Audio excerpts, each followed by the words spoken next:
And you good day. Good day. And thank you to your people Yes. for everything you've provided for us. All right. They all say you're welcome. Thank you. It's an honor and pleasure. For us as well to interact with all of you. Thank you. One moment.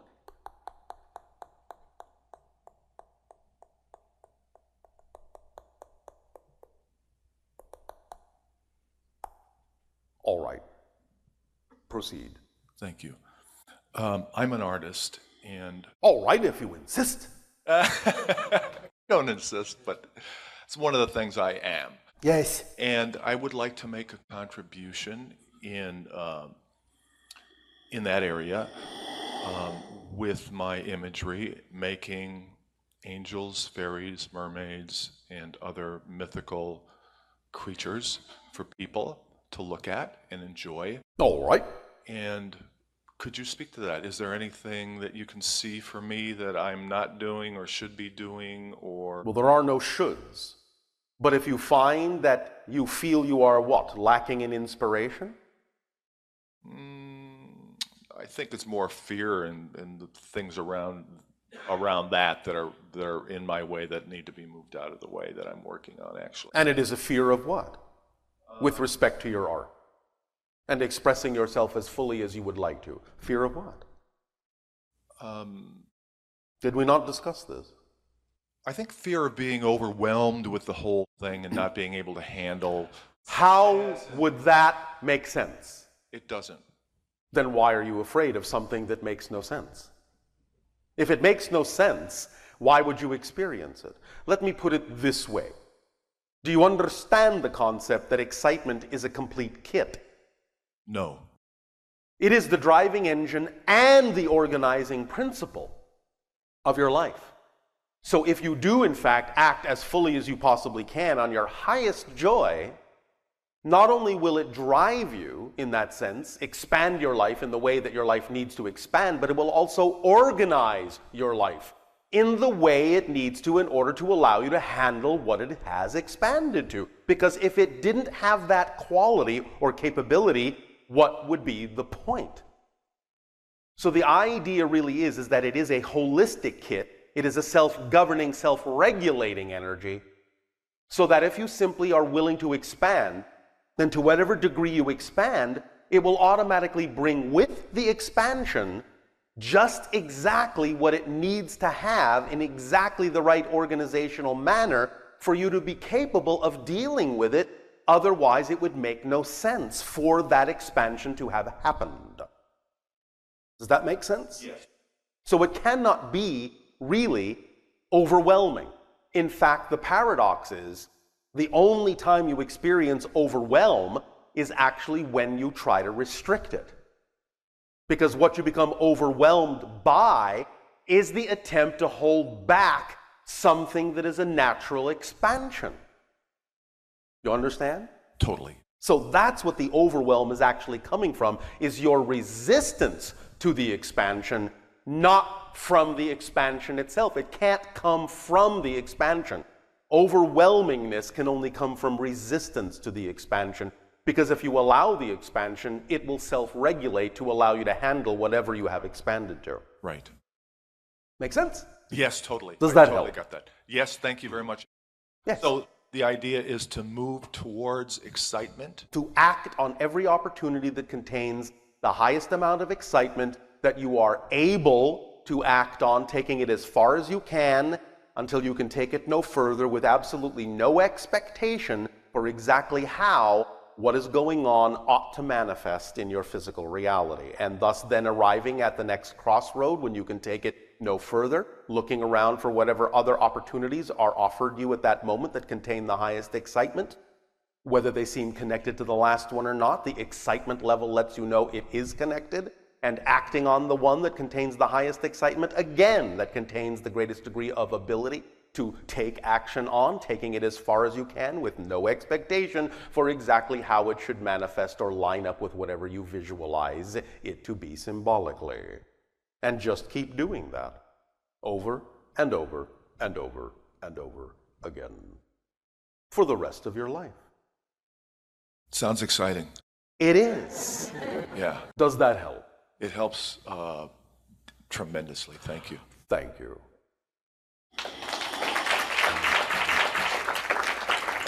All of you, please understand that when we talk about these things, we are not discussing platitudes. We are not discussing concepts. We are describing the physics of creation. This is actually how the mechanism works. This is how the structure works.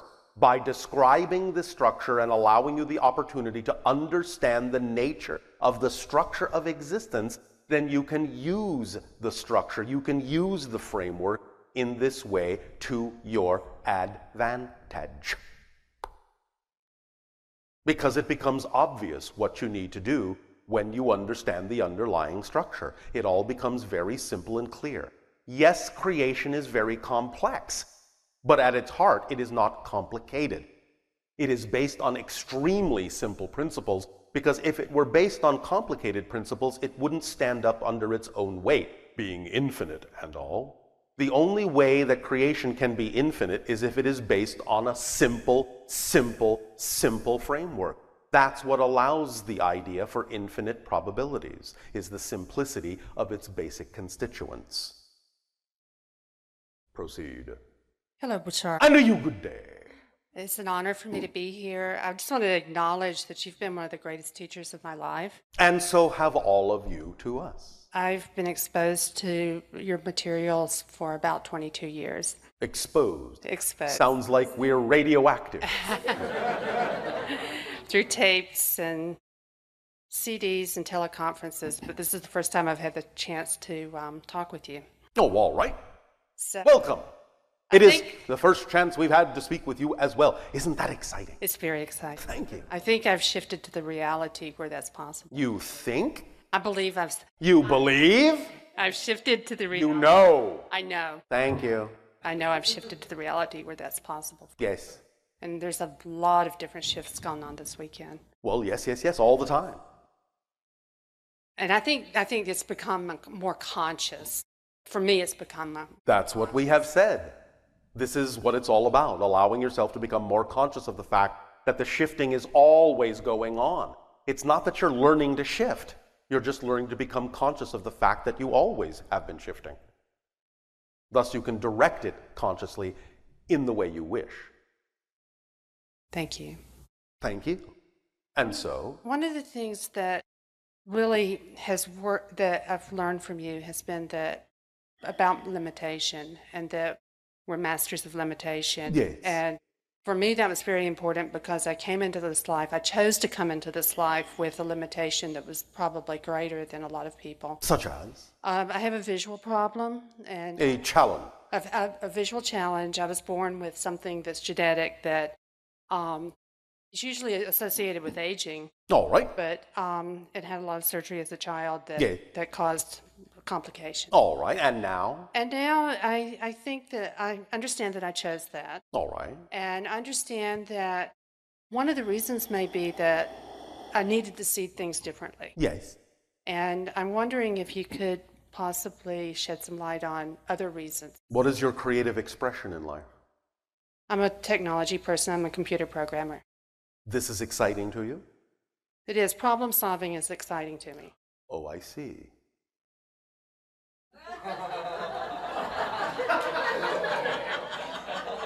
Need I say more?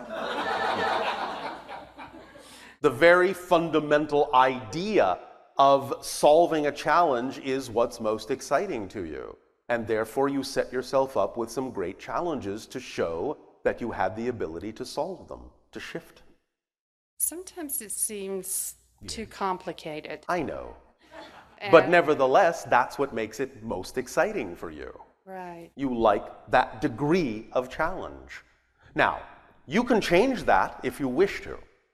You can shift that if you wish to. But understand that's why you have created such great challenges, because that's actually what you love to experience in order to have great challenges to shift.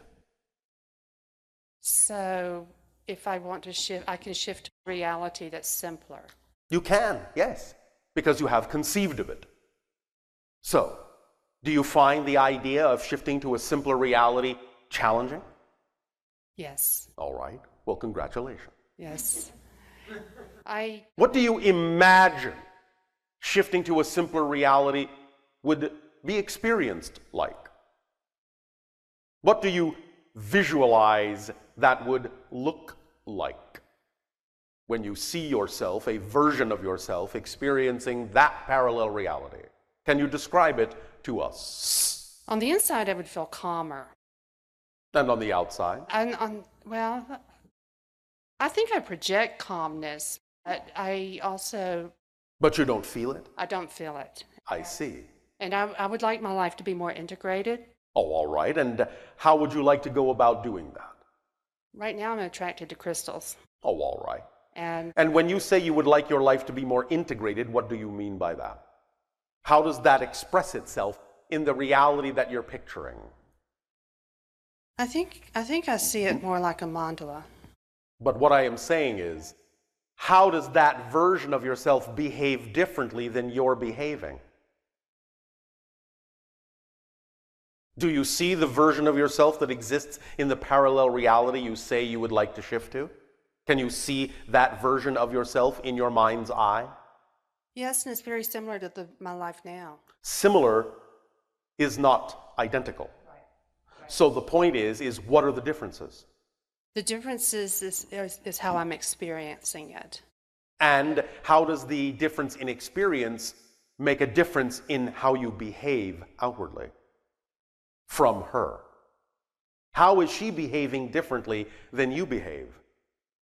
Being in the reality already that you prefer to be in. How is she behaving differently in that reality than you behave in the one that you say you're in? I'm not sure there is much of a difference. I didn't say there had to be much. Right. But find the difference. Okay. Because it may be that simple. It may only be one thing. Remember, we have discussed this analogy before with the idea of what you call one of your engines. Back when you were first learning about the expansion of consciousness, or back even before that idea in your society, the reflection of having very simplistic engines, they could chug along being very dirty and filthy, and they were simply so simple that they could always chug along. But now you have a highly refined technology by comparison. You have very high tolerances, shall we say, in some of the engines that you build now. And so the smallest speck of dust in those high tolerance engines can actually freeze the entire engine. So it may not take much to stop the entire forward momentum because you're working with such tiny little tolerances now that that's all it takes to freeze the entire mechanism. So it doesn't necessarily have to be much of a difference, but it could make all the difference in your world. Yes. So, what is any difference you notice between you and her in her behavior? Look at her body language. Notice any difference? Body language would be about the same, I think. The same or about the same? I'm going to go with the same. Anything else? What would she do differently than what you're doing? I think a more spiritual practice. Such as? Spiritual practice. Do you see her doing that? Yes. See her doing that. What is she doing? Meditating, holding crystals, communicating with crystals. Observe specifically how she's actually doing it. And then mirror her in thought, word, and deed. Yes. And you will shift your vibration to the reality she occupies. But you have to pay close attention to every single thing she does in every single circumstance that she does it, to see that she might be doing something slightly different than you would be doing. Right. You understand? Yes. So you have to observe her when she goes shopping. Observe her when she's sleeping. Observe her when she's watching television. Look at how she might do things differently in any way, shape, or form, and mirror her to the best of your ability. If she is truly representative of the reality you say you prefer, or if she's not, then make sure your picture is representative of the reality you prefer in all ways you can imagine it, and use that as a symbol to create the energy vibration in yourself. We're not saying that the way you're picturing it in your physical mind's eye is the way it actually has to manifest. You're only using this as a symbol to get you in the proper state of energy, because your physical mind can't necessarily imagine how it might really manifest, and therefore the picture is not something you have to place an expectation on. But the idea is that the picture is there to put you in the proper energy that will allow the higher mind to bring you the reality in the way that it would manifest best for you being that version of yourself. But you need to at first start mirroring her in thought, word, and deed in all circumstances and situations if you want to be the vibration of the reality that she expresses. Does that make sense? Yes. Does that help you? Yes, and the thought that came to me Yes. is that a lot of times I've put it in the future. Yes. I want to be that person in the future and Yes. bring it closer and Very closer. good. Very good. You see, as soon as you allowed yourself to actually step into that vibration, you got the inspiration that told you exactly what you were doing that you need to stop doing. Right. You see, the information came immediately to you by being in the now. So very good. Congratulations. Thank you. Thank you.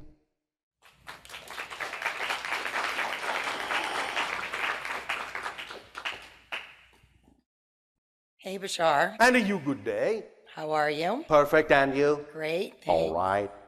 All right, I have a couple different questions. I'll start with the most mundane and then work up into Mundane. exciting one. They're all exciting, aren't Yeah, they? but some are more exciting than others. All right. And it's more for clarification purposes, this one. When you're working through situations and you're following your excitement, Yes. and I've come to understand that the excitement is the path that also shows you where your blocks are, Yes. limiting beliefs are. Yes. Which is a good thing because then you can find them and clear them. So you keep doing this and doing this. Yes. When my question is, when do you kind of get the sense that it's done and it's time to move on, when the next exciting thing that's completely different from what you're doing? When you have taken it as far as you possibly can and you have no other way of moving forward on it. Now, this doesn't mean you can't do also more than one thing. It doesn't mean you can't multitask in different directions. Sometimes you will find that if you're acting on your excitement, you can only take it to a certain point today. Doesn't mean you can't take it farther tomorrow. But if you're done today, then turn to the next most exciting thing that you can do something about and take that as far as you can, until such time as circumstances bring you the opportunity to take the other exciting thing further. Okay, so you don't necessarily make the decision to extricate yourself out of something to go somewhere where it hasn't yet appeared. You wait till that appearance of the new kind of starts to show itself before you would leave doing something that is... Unless you simply find that what you're doing is no longer exciting, then you can simply choose to stop doing it. Yeah. But if it is really still representative of your excitement, it is unlikely that you would stop until the event itself shows you that there is a need to stop, by making it impossible for you to move forward. Okay, so as long as you can keep moving it forward a little bit. Then keep moving it forward. This is where your imagination comes into play. Because the idea is that when you arrive at a place that seems like a dead end, very often it actually is simply an arrow pointing in an unexpected direction. And the only reason it would seem like a dead end is because you have certain definitions or beliefs that you shouldn't turn that way or you shouldn't turn that way. But if you pay attention to all of those things and see the arrow, then the arrow is telling you that even though you may need to turn left, that might actually be the shortest path instead of insisting on going straight ahead and simply banging your head into a wall. But when you're really out of the excitement, it's part of it's exciting, part of it isn't. Then you're not doing your excitement if Okay. only part of it is exciting. The whole idea of when we say act on your highest excitement is that all the components of it need to be representative of that too. How you do it, when you do it, where you do it, with whom you do it. All of that is part and parcel of making it a holistic expression of what you call your excitement. So do that to the best of your ability on all levels at once so that you're moving forward holistically instead of piecemeal, which is not not acting on your highest excitement. This is why, in a sense, it's kind of what you call in your language a black and white idea. If you are only experiencing, in your estimation, just to put numbers on it, something that is 80% of your excitement but not 100, you're not experiencing your excitement. That's another idea altogether. You're only experiencing an idea that expresses 80% of it, but that's not your fullest excitement. You understand? Yeah. So it really is kind of an on or off, 0 or 1 idea. It either really is your excitement or it's not by definition. And you can reconfigure it with what your Absolutely. preferences are. Absolutely. But if they're not agreed to on the other end, then you find that gives you an opportunity to find out why they're not agreed to and find out whether there's something you can do that would allow you to shift to a point where you're working with a version of something that does agree to it, or allow you to change directions completely because that's telling you that that's not the direction of your excitement. You have to be able to make that discernment. Okay. Any little things that come in to give you that? When you stay in the vibration, as was just illustrated before, when you stay in the vibration that is representative of your holistic excitement, even if all the components aren't represented at that moment, by staying in that vibration, you will receive the understanding, the inspiration, and the knowledge to let you know the difference. And that negative ego isn't going to trick you at that point because you're staying in the vibration, so it can't come in and kind of, pretend that it's something that it's, how it tricks you and kind of works around with your... Well, if you say that that's what happens, then that's what's going to happen. Okay. All right. Because you have a belief that it can trick you. Let me put it to you this way, because this goes hand in hand with this concept of protection. The best protection is not needing any.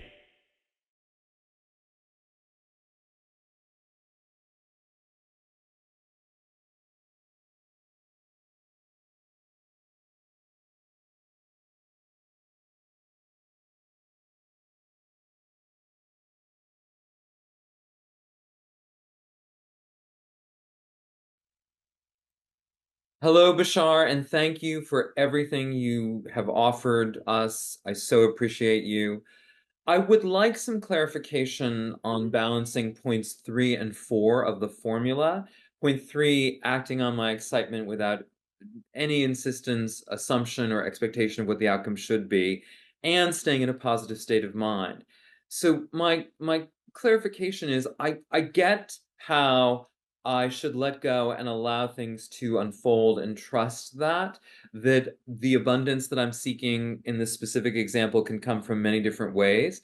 But I'm not sure how I can stay in a positive state of mind without some belief that it is going to work, that I am going to have my needs met. So how can I both have no insistence that it's going to work and yet stay in a positive state of mind? Can you expand on that for me? Yes. First of all, understand that by letting go of insistence, that is a way for opening up to receive what you truly need. Because insisting on things may actually close the door to receiving what you truly need. Because your insistence may be saying, I know what is best, I know what I need, and maybe you don't. So the idea is to drop the insistence, because insistence limits your ability to actually receive what you need. I will remind you of the 7 basic needs of life. You need air, you need water, you need sleep, you need food, you need some form of shelter or positive constructive environment that allows you to thrive. You need the idea of connection or relationship with something, whether it's a person or not. And you need the idea of self-creative expression, the idea of acting on your passion. If you say you have needs that go beyond those, then they are not needs, they are insistences on something that may not be what you need, but may only be representative of what your ego system wants. And it may not be aligned with what you truly need. If you receive the 7 things we just outlined that are the true needs in life, your life will be fulfilled. So you have to pay attention to whether the idea of what you say are your needs are actually really wants, or are they truly aligned with the 7 needs we just outlined? The idea of staying in a positive state is, again, your ability to experience whatever happens in a more constructive, beneficial way. Why would you want to stay in a negative state and experience things in a negative way, in a destructive way, in a way that doesn't serve you positively? Staying in a positive state is allowing you to interpret any experience and glean from that experience and extract from that experience something that will move you forward in a positive direction, that will allow you to feel more connected, more self-empowered. So the question is, why wouldn't you choose to stay in a positive state no matter what happens, knowing that if you do stay in that positive state, you'll be able to get a benefit out of whatever's going on? Even if you recognize that what manifested is something you don't prefer, that's just an objective observation. Staying in a positive state will allow you to understand how that manifestation can still serve you in a positive way by being there. Instead of succumbing to the negative state, that will only make it impossible for you to realize how that manifestation could serve you in a positive way. So it's up to you to decide what you actually prefer to experience, and know that you're making a choice to be in a state of being that will allow you to experience them in the way that you prefer, as opposed to experiencing things in the way that you don't prefer. So it's just simply a choice you make based on how you would like to experience things, and by understanding what your true basic needs are, and not calling things that are egotistical wants things that you actually think you need, when in fact you may not.